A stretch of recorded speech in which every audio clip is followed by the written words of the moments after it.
କିଛି ଲାଇନ୍ସ ମୃତ୍ୟୁ ଜୀବନର ଅନ୍ତ ନୁହେଁ।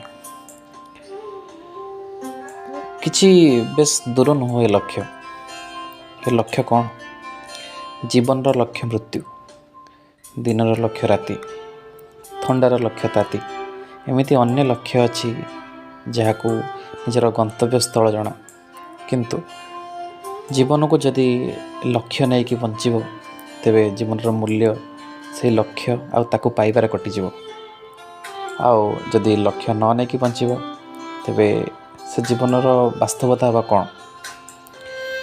ଛୋଟ ପିଲାଟେ ଲକ୍ଷ୍ୟ ରଖେ ବଡ଼ ହେବା ପାଇଁ, କିନ୍ତୁ ବଡ଼ ହେଲା ପରେ ପୁଣି ଛୋଟ ପିଲା ହେଇଯିବା ପାଇଁ ଆଶା।